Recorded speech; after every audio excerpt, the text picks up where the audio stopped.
Repubulika ya Demokarasi ya Kongo iti olinga olingate mu byange cyangwa se mu buzemere ikiriho nuko tugiye kuzarwana urugamba umuhenerezo Kongo yose gatekana kandi tudakina deal n'ibiguzikomerezwa mu bijyanye n'iterambere nawe uzadusubiza inyuma. Ni nyuma y'itangazo rikomeye cyane ryasohowe n'ubutegetsi bwa Kongo Kinshasa, cyane cyane urwego rushinzwe ubucukuzi y'agaciro muri Kongo rwaje kwemeza ko bafite gahunda yo kurinda amahoro n'umutekano ku birombe byose bya Repubulika ya Kongo, ariko ku bufasha bwa Leta Zunze za Amerika. Abasikari 2020 bategejwe ubutaka bwa Repubulika ya Kongo kuza gutanga umusada muri icyo gikorwa, none ubu bijemo rushorera biranze. Icyari cyapanzwe kirahindutse, Leta Zunze za Amerika ziyakanye Leta ya Kongo. Ndabikubwira ni mu gihe nanone Kongo ikomeje gukumbanya CRP ya Thomas Lubanga.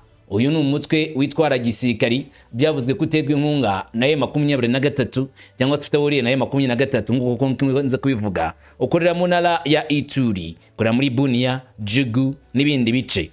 FARDC yazanye ingabo zitwa Force des Tigres ngo hangane n'uyu mutwe wo kwa Thomas Lubanga.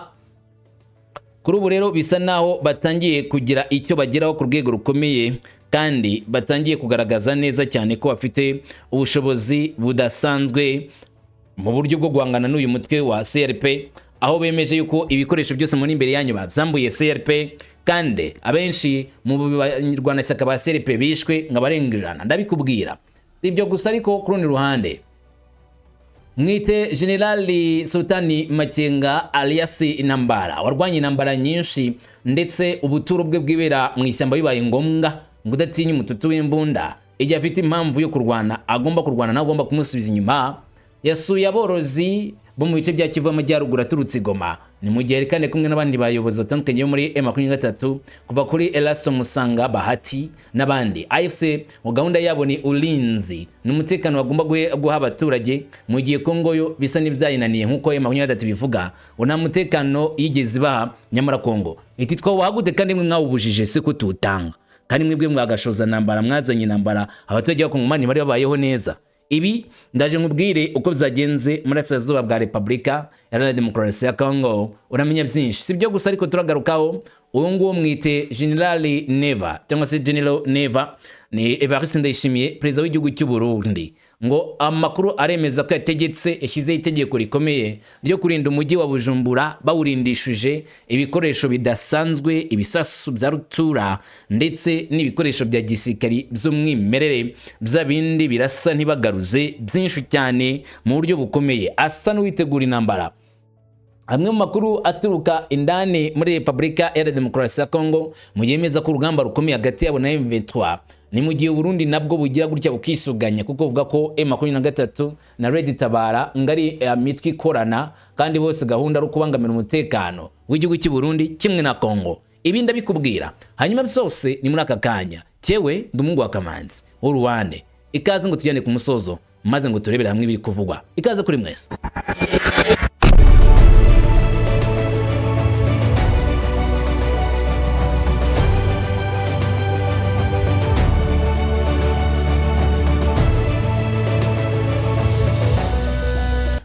Nivyo ibikomeje kuvugwa muri kano karere ni bijyanye n'urugamba rukomeje kubera muri Burasirazuba bwa Kongo. Mutuzo muri Kongo ni hafi ya nawo, nta mutuzo ubayo. Icyo tuzi cyo muri Kongo ni urugamba ni intambara gusa, ariko Repubulika ya Kongo iri maze iminsi esa naho yagaruye icyizere, ivuga yuko yatangiye kubona ubufatanye bukomeye na Leta Zunze za Amerika, kimwe mu bihugu bikomeye cyane ku isi bifite igisirikare kigezweho ku isi. Kubw'ivyo rero Leta Zunze Ubumwe za Amerika ngo byari bizwi ko zigiye gufasha Kongo mu bijyanye no guramoro n'umutekano. Mu itangazo ryasohowe ku munsi wa tariki 24 masaha y'umugoroba rikamenyekana cyane cyane tariki 27 z'ukwezi kwa kane, na ryavugaga yuko hari umushinga ukomeye cyane hagati ya Kongo na Leta Zunze za Amerika wo kuza kurindira ibirombe umutekano, kandi bagafasha ingabo za Kongo kubona imyitozo ya gisirikari ibemerera kuza kurinda umutekano kuri ivyo birombe byose, amahoro agahinda. Ibitunguranye rero nuko ingabo za Leta Zunze za Amerika ngo zitagiye kuza muri Kongo. Nta ufatanye nta n'ubufasha Amerika iri guteganya guha Repubulika ya Kongo. Ibyo bari kubivuga afite yo babikuye, Amerika ibishyizeho akadomo irabihakanye. Kongo ikomeje gukumbanya CRP, reka bariho duhera mbere yuko nza kuri ibi za Leta Zunze za Amerika. Niko bimeze. Duhere kuri front line kunengo imbere ku rugamba. Hari ikibazo. Uravuze ngo nta kibazo. Ikigo cya gisirikare cya FARDC cyatwitswe. Abasirikare batandatu barapfa. Mirwano hagati ya FARDC n'abagize Convention for the Popularity Revolution CRP Ipimbo ni mu gace ka Jugu mu birometero birenga 50 uvuye muri Bunia, nkuko amakuru aturuka muri ako gace abivuga. Mirwano irakomeje, gusa yinjiyemo abarwanyi ba Kodeko. Andi makuru avuga ko hari abapfuye batatu b'abasivili, bose ngo nabagore. Amakuru ataremezwa neza n'ingabo kugeza saa moya za mugitondo. Imirwano yari gikomeje hagati y'imitwe yitwaje intwaro ndetse na FARDC. Ibintu bigikomeje kuba ibikorwa biremereye. Nyamara kwani rwayo leta ya Kongo FARDC igisirikare cyabo byamya neza cyane ko uyu mutwe koko wa CRP wabanje gutwika iki kigo cya gisirikare cya FARDC muri kara gace ka Pimbo, maze amaze gutwika icyo kigo cya gisirikare cya FARDC bazabiranwa n'uburakari bahita bategura operation simusiga kuri CRP. Bahise bataka CRP, maze CRP amaze kuyataka bayambura ibikoresho byabo mu buryo bukomeye cyane, banicamwo bamwe mu basirikari bo muri CRP. Andi makuru akashimangiye cyane ko kugira ngo batangatange CRP byatumye FARDC ituka mu byerekezo bine bitandukanye, baza bagotagota inguni zirimo uyu mutwe wa CRP Thomas Rubanga, maze mu kubarasaho niho bamwe bashatse gucika ariko birananirana. Gusa ni hasi hejuru. Sinshuro ya mbere bivuzwe ko FARDC guhiga CRP, kandi sinshuro ya mbere bivuzwe ko CRP kubise FARDC bakajya n'ibikorwa remezo basenya, inkambi za gisirikare basenya. N'ubushize mu minsi ishize ibikorwa nk'ibyo byarabaye, gusa gutsinda CRP byaragoranye. N'uyu munsi nubwo FARDC ivuga ko iri gukora igikorwa kidasanzwe cyangwa se agize ikigeraho, kwemeza ko bazatsinda iyi CRP bisa n'ibigoranye cyane, bijyanye n'uburyo CRP y'uyu munsi iri kurwana mu buryo bukomeye kandi ifite amayeri menshi nayo kwihagararaho imbere ya FARDC. Ingabo za Repubulika ya Demokarasi ya Kongo aniyo bikomeza gutera icyoba muri izi ngabo yuko bwo ushobora kwisanga mu kaga gakomeye. None izi ngabo zinaniwe CRP ya Thomas Rubanga, uzashobora M23 byo n'indi nkuru ishobora kudashoboka. Ambasade ya Leta Zunze Ubumwe za Amerika i Kinshasa iciye akarongo, yamaganye inkunga y'Abanyamerika ngo igenewe uburinzi bw'amabuye y'agaciro bya Kongo. Amasaha 24 nyuma y'itangazo ry'ubugenzuzi bukuru bw'amabuye y'agaciro IGM yatangazaga ko hashyizweho uyu mutwe w'abasirikare bajya ku 20 ku ngengo y'imari ya miliyoni 100 z'amadolari ya Amerika, ngo Leta Zunze za Amerika ziri tayari gutanga uyu musada kuri Repubulika ya Demokarasi ya Kongo. N'itangazo twabasomeye ubwacu mu masaha y'urukerera, aho FARDC byavugaga yuko igiye kubona inkunga, abaterankunga bakomeye ndetse n'imari nyinshi miliyoni 100 z'amadolari ya Leta Zunze za Amerika muri uyu mushinga, bijye kuzatuma FARDC igisirikare gikomeye. Kandi usibye izo bakabona n'abaterankunga batutse i Washington baza gufasha Leta Kongo guhangana n'ibikorwa by'umutekano muke muri kino gihugu mu ntara 22 zose, aho bazafasha ngo gucunga amahoro n'umutekano. None Leta Zunze za Amerika zibakanye rugikubita bavuga ko atari ukuri. Guverinoma ya Leta Zunze za Amerika ntabwo itera inkunga itsinda ry'abashinzwe kugenzura ubucukuzi bw'amabuye y'agaciro cyangwa se abarinzi muri Kongo. Washington yabisobanuye mu nyandiko yasohotse kuri wa kabiri, bavuga yuko rwose ibyo ngibyo kuvugwa ari ikinyoma, nta kuri kubirimo, nta gutera inkunga izi ngabo za Leta Kongo Amerika irimo gupanga ndetse nta n'imikoranire bafitanye. Gusa ariko nabo ntibakanye ko hariho ubufatanye bwa gisirikare butegerejwe cyangwa se wenda bufatanye mu bijyanye n'ubucukuzi bw'amabuye y'agaciro burahari, ariko kurinda ibirombe byo bavyamaganye. Nubwo yemeza gutya ariko ubuvugizi bw'Abanyamerika buributsa ko za guverinoma zombi zikomeje kwiyemeza guteza imbere iterambere ry'ubukungu, ituze n'iterambere rusange binyuze mu masezerano y'ubufatanye hagati ya Leta Zunze za Amerika na Repubulika ya Demokarasi ya Kongo yatanzwe nk'ishingiro ry'ituze rirambye. Ni ambasade Leta Zunze za Amerika ivuga ko nubwo nta gahunda ihari nk'yatangazwe na IGM, kuko hari gahunda n'ubundi basanganwe Amerika na Kongo irimo ibi bintu bikurikira: iterambere mu z'ubukungu, agakurikiraho noneho ituze n'iterambere rusange, aho nyine Amerika ifatanije na Leta ya Kongo kugira ngo amahoro n'ituze biboneke, hanyuma n'ubukungu busangiwe bugerweho.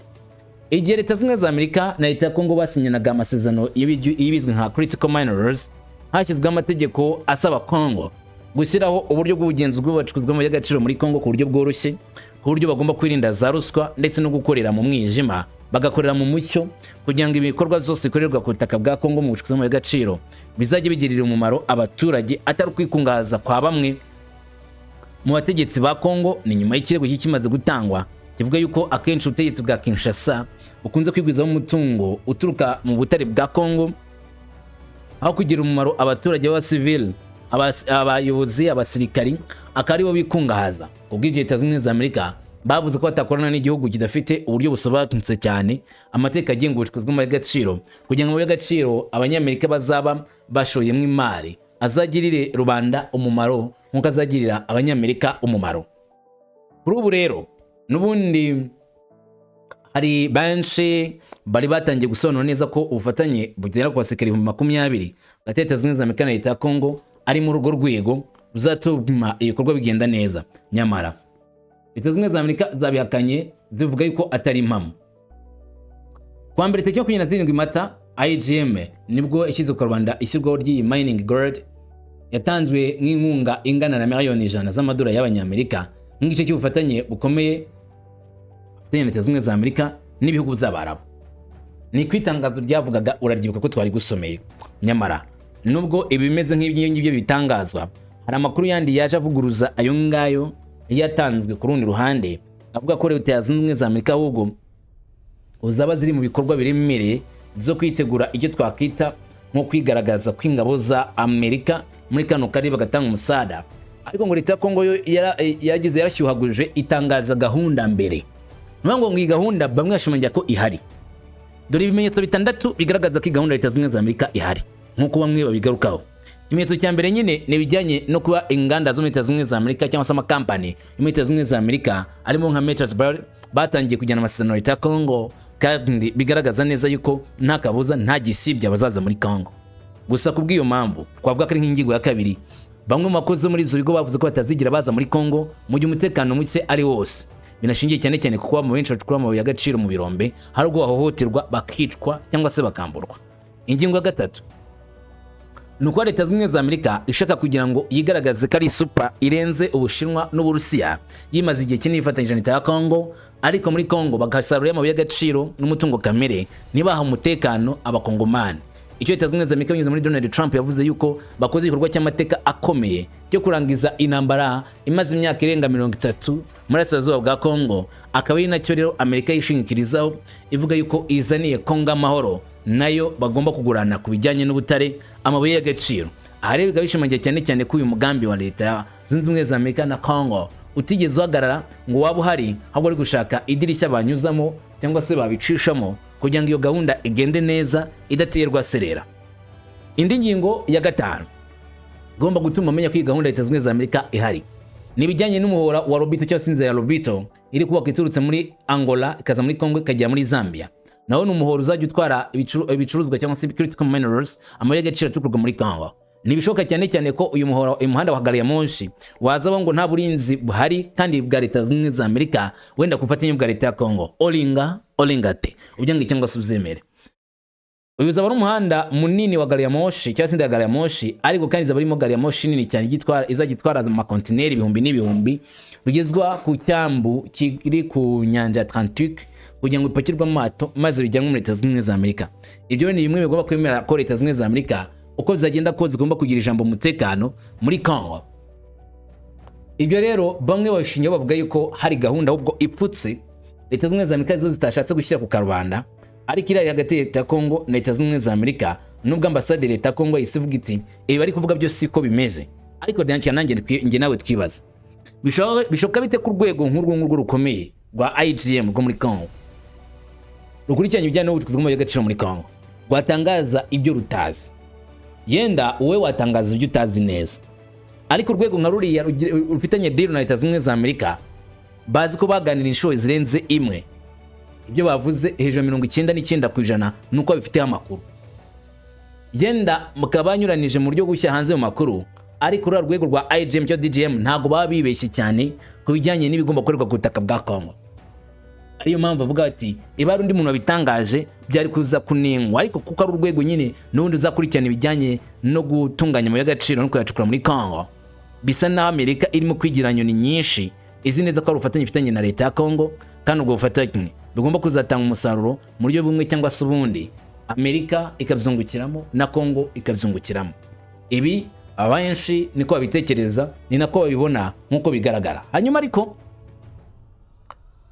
ibikomeje kubwa muri Congo bizoni byinshi, iyo ngingo reka tuze kuri iyi ngiyi. General Sultani Makenga yaba yasuye aborozi ari kumwe n'abandi bayobozi ba M23 muri gahunda yabo yiswe ulinzi wa taifa, kurinda umutekano w'abakongomani, ibyo Kongo yananiwe. General Major Sultani Makenga n'umuhuza bikorwa wa igisirikare wa M23 kandi n'umuyobozi mukuru w'ingabo z'imiramatwara za Congo IRC. Bahati Musanga Erasto ni guverineri wa Kivu y'Amajyaruguru, William Nzinga Lambe ni vice guverineri, Shadrake Imani Bahati,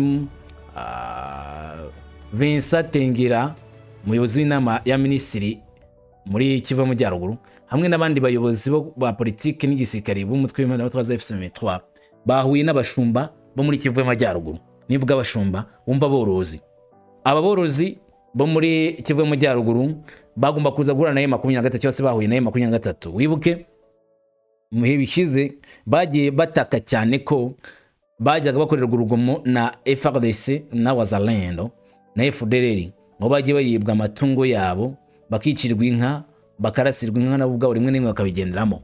Gusa ngaho M23 igenzuriye uburasirazuba bwa Congo, by'umwihariko kuva muri Goma kuzamuka kugeza mu bice bitandukanye bya Kivu y'Amajyaruguru, bice bya Masisi, abaturage bamerewe neza, ubworozi bwabo buragenda neza.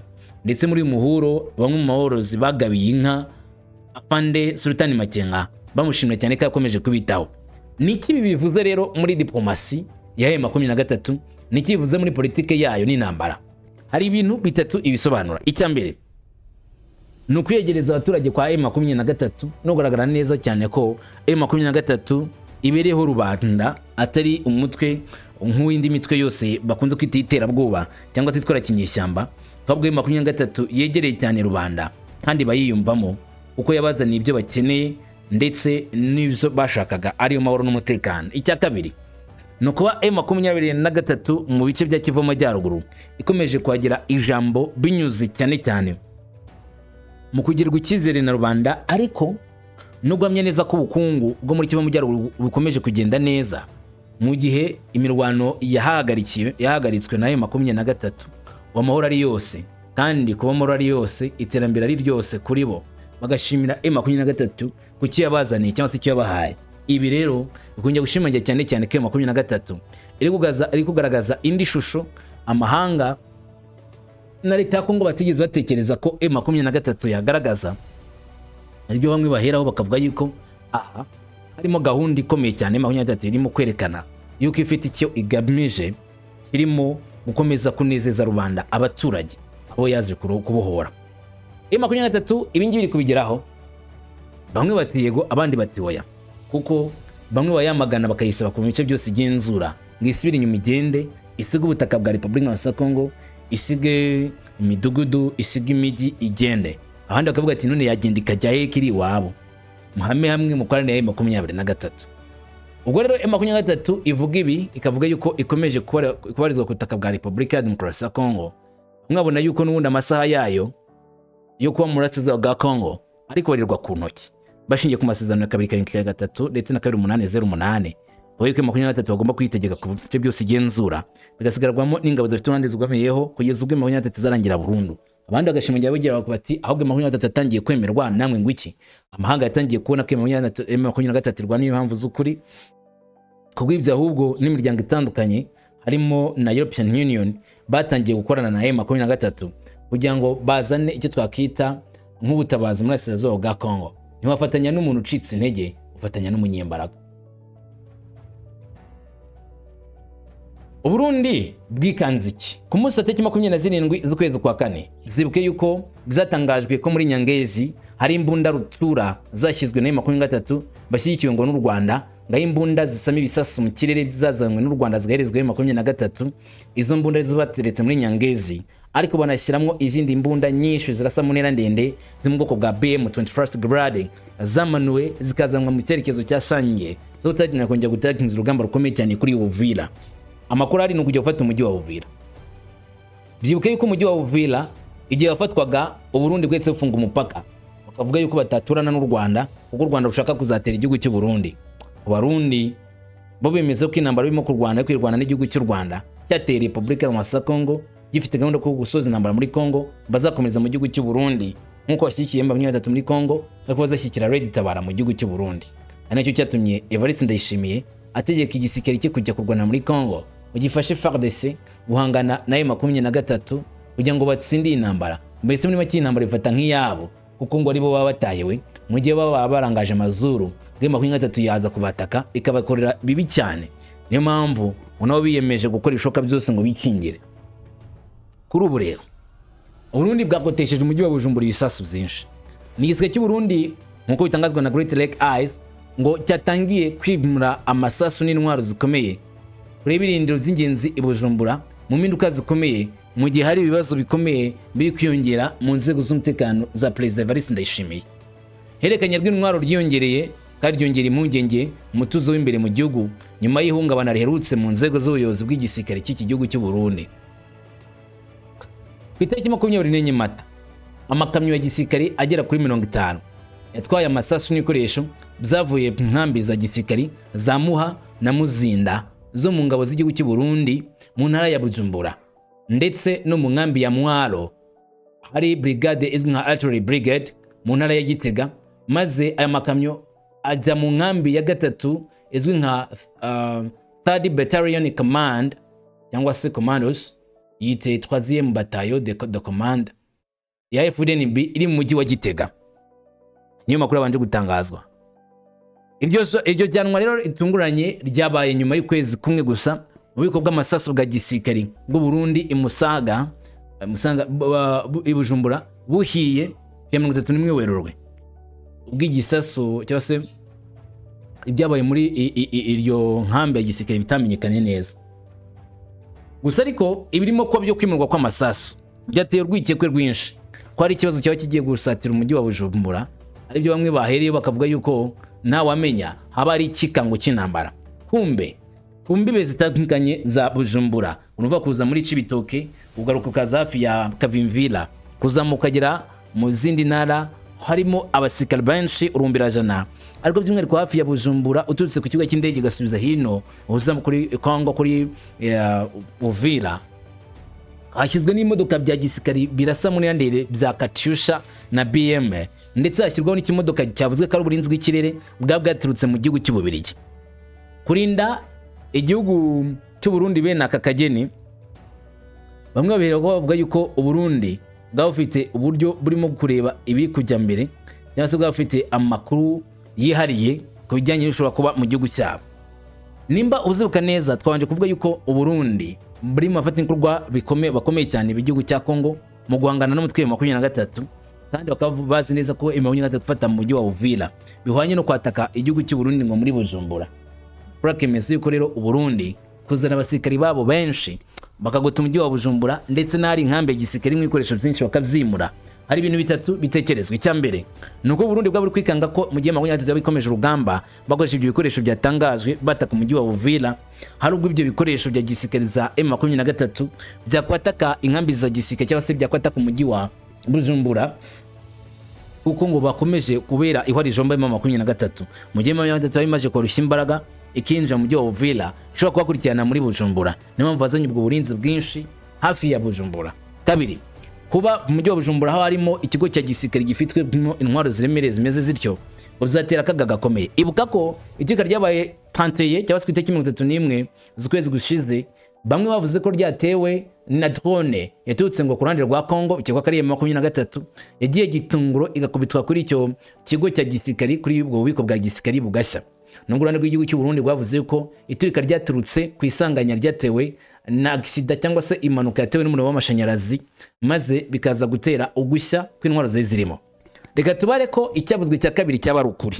Hari drone yaturutse kurande rwa leta ya Kongo ikagera muri Bujumbura igatwika ubiko bukomeye bw'amasasu bwa Gitega cyangwa bw'u Burundi Bujumbura, maze bakamenya makuru yuko noneho babandi bari bugufi kugaruka hafi yabo ngo byaba bifite ikisobanuro gikomeye cyane kwimura ibikoresho byabo bya gisirikari bakabijyana mu zindi nkambi za kure y'aka gace kuri yo 23 byayigora cyane gukurikirana izo nkambi ngo batwike.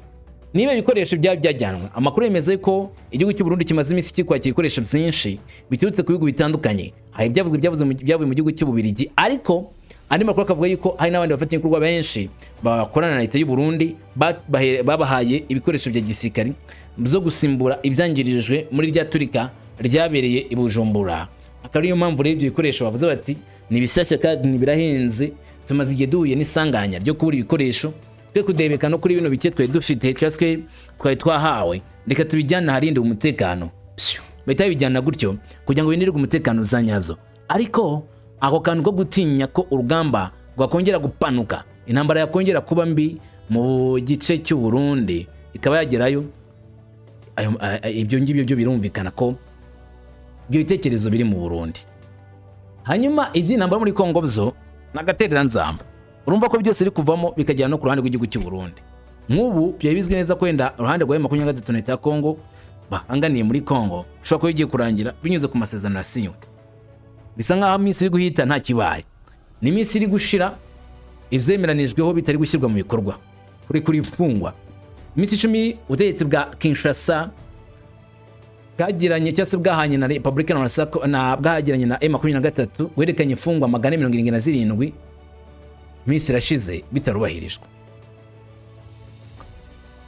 Tariki 17 Mata 2026 nk'ikimbo cy'igihe cyabigarutseho, aho bahagarariye impande zombi mu biganiro by'amahoro byabereye mu Suisse, banzuye ko mu gihe kitarenze iminsi 10 zarekurwa imfungwa 311 za AFC23 n'36 za leta ya Kongo. Leta ya Kongo na AFC23 byagaragaje ko komite mpuzamahanga y'umuryango wa Croix Rouge ICCR ariyo yatanze urutonde rw'imfungwa zigomba kurekurwa hashingiye ku masezerano ashyizweho umukono tariki 14 Nzeri 2025. Muzeyi utuye mu mujyi wa Goma witwa Françoise Kambenga yatangaje ko mu mwaka ushize leta ya Kongo yafunze umuhungu we usanzwe ari umuhanga mu bwubatsi imushinja gukorana na AFC23 kandi bitarigeze ngo binabaho na rimwe. Kambenga we yatangarije Al Jazeera ati bamushinja gukorana na M23, umuhungu wanjye ntiyigeze akorana na M23, nizeye ko bazamurekura kubera ko nta shingiro bifite ibyo bamushinja. Eric Andizikima we yatangaje ko umuvandimwe we wari umumotari nawe yafunzwe na leta ya Kongo imushinja gukorana na AFC23 kandi ko azi n'abandi benshi bafungiwe impamvu nk'iyo ngiyo bafunzwe na leta ya Kongo. Munyamanga uhoraho muri AFC23 Benjamin Monima ahamya ko abenshi bafunzwe na leta ya Kongo ari abasivile badafite aho bahuriye n'iri huriro kandi ko icyo bazira ari ubwoko bwabo naho bakomoka byonyine, naho ngibyo bashinjwa sibyo. Aho kuri imfungwa leta ya Kongo ariko ikomeje kugaba ibitero mu bice by'igenzurwa n'imitwe yitwaje intwaro irimo rya AFC23 mu ntara ya Kivu y'Amajyaruguru na Kivu y'Amajyepfo irimo na gace kagenzurwa na Twirwaneho. Ibitero bikomeza kwenyegeza umwuka mubi hagati impande zombi kandi batuma icyizere cyo kurekura imfungwa mu gihe cya vuba kiyoyoka, nubwo benshi ari bizeye ko kuri imfungwa ari intangiriro yo gutangira kumvikana no buzanyazo hagati ya 23 na leta ya Kongo. Kuba rero biteyemo gukorwa bikarengwaho amagambo biyemeje ntibashye mu bikorwa bihamya neza cyane ko umwuka w'intambara ukiriyo kandi byongera gushimangira cyane ko leta ya Kongo ari kiri kureba imbere. Buretse M23 nayiti turimo kubona ahubwo ibitero birimo gukomeza, nizo bati ibitero bibukomeza mu bice bya Minembwe n'ahandi bagaye ibitero ari abaturage benshi. Gusa ku ruhande rwa leta ya Kongo nabo bakavuga ko M23 kurenga kuyeza gahenge, bisa na impande ebyiri zirimo gucungacungana kandi saa kwisa wajya kumva urugamba ruraturitse, kumva intambara irabaye mu buryo budasanzwe butigeze bunatekerezwaho. Ibirimo gutekerezwa kuri iyi nshuro muri Asazuba bwa Kongo nuko intambara yamutse ipanutse ku rwego rukomeye ushobora kugura cyane M23 ko bayisinda. Impamvu ebyiri. Impamvu ya mbere, leta ya Kongo rangije kubona abafatanyabikorwa benshi bari muri Kongo bafite igisirikare kandi baba mu bimbere bo gutanga umusada unago bakiriye abarundi bonyine, ahubwo Tanzania iriyo ndetse n'igihugu cya Angola ngo gifite abasirikari kimwe n'igihugu cya Zambia aho bohereje abasirikare benshi ku butaka bw'igihugu cya Republika ya Kongo. Kandi sinirengagije ko abacancuro bakiriyo kongera n'abasirikare ba Tanzania za Amerika isi na France ngo ari gutoza ingabo za FARDC kugeza igira ubushobozi budasanzwe bwo kurwana kandi kugira ubwo bushobozi nyine bawuhawe n'ibyo bihugu by'amahanga. Bivuze yuko ubushobozi agomba kubujyana kuri terrain, kuri front line maze bagakoresha izo mbaraga zabo bahawe mu kurwanya uwo bita umwanzi, bakareba ko bamutsinda, maze urugamba rukarangira n'ubwo buryo, nk'uko bagiye babigarukaho cyangwa se babivuga ko ari imyiteguro Tshisekedi Tshilombo yatangije mu ngabo ze ngo nawe yubaka igisirikare gikomeye. Kuba rero mu Burundi bari kwimura ibisasu bakivana mu birindiro bya gisirikare bakabijyana Igitega bakanagotesha Burundi Bujumbura abasirikare benshi ibikoresho byinshi bikomeye, nabyo ubwabyo byongeye kugaragaza neza ko ari ikintu kidasanzwe kiri kwikekwa cyangwa bari gukeka gishobora kuba mu minsi ya vuba muri kano karere. Nge nti tik tak pick back, ni k'amasegonda bara ayabyara iminota zikabyara amasaha akabyara iminsi ikabyara ibyumweru bibyara amezi akabyara imyaka. Uko bigenda kose iminsi imbere yishiye byinshi, ujye ukomeza kubana natwe uzamenya byinshi. Amahoro niyo nkwifurije. Shalom.